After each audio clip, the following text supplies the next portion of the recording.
Let's talk about what went into making The Revenant and why it was so difficult and just, all the things, the weather conditions, the flu, no cell phone service. How brutal was it, guys? Well, logistically, logistically, just getting to these locations was a very tough undertaking for the entire cast and crew. I mean, but in a lot of ways, I think we knew what we were signing up for because we were doing a film with Alejandro. He wanted to immerse us in nature and see what nature sort of gave us. And as a result, it gave us incredible beauty to put up on screen and incredible accidental circumstances.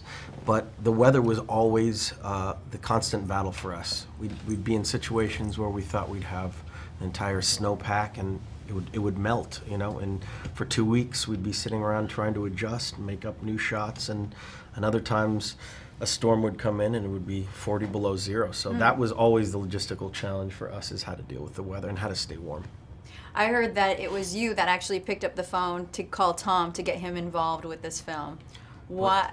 We worked together on Inception, and he's, one of the great talents of his generation. He's an amazing actor, and these guys are like two sides of the same coin. They're trying to survive in this harsh landscape, and he brought incredible dimension to his character. Oh, thanks, buddy. He was a great partner to have on this movie. Oh, thank you. Did it feel good that Leo was champion for you? Yeah, oh yeah, it was wonderful. And I dropped everything to come to his side. And I signed on, and then he signed off and went to the Bahamas. I was left on the Revenant for a few months on my own. I want you to pick up the film from here. How did Alejandro push you guys to your limits? Because I know, we talked about the weather, and I know you had the flu a couple times, but how did you really feel that this film just took you, because you guys were up against a lot? Well, I mean, we kind of looked at this whole experience like a voyage. You know what I mean? It was like a commitment to be in these conditions for a year of our life. And I think a lot of what was great about working with Alejandro is this had a very sort of simple structure. It was a revenge story.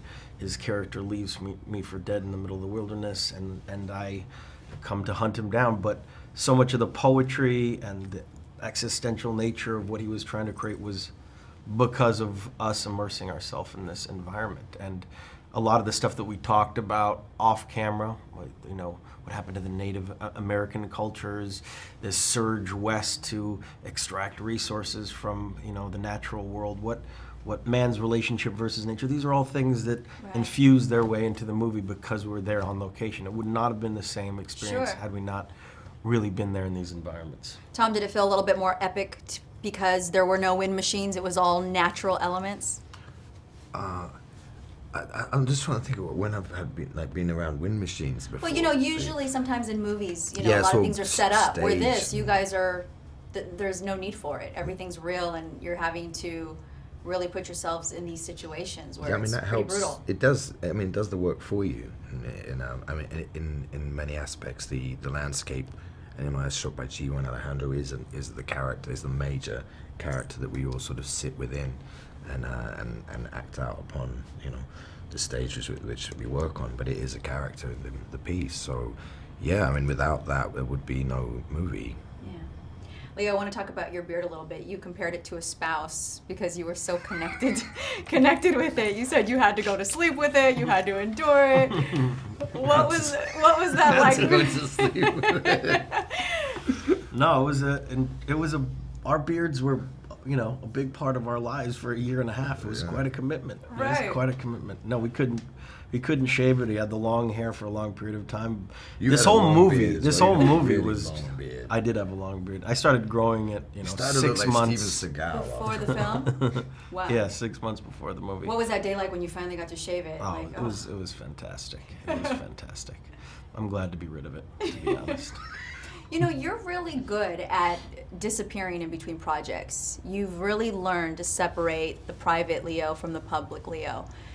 When did you first learn kind of how to take on this mega fame? And, do you still struggle with it at all? Because you seem to have it down.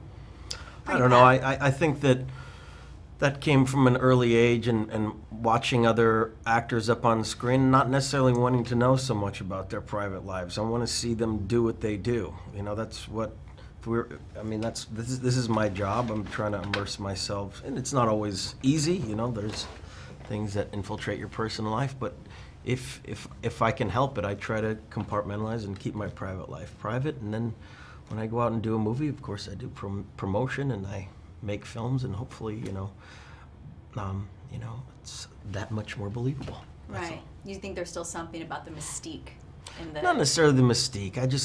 I think it's not really necessary, too. You know, I don't think it's a necessity to know every intimate detail of somebody's life. And I don't necessarily want to know that about other actors out there in the industry. I like to see what they do, see what they do when they make a movie.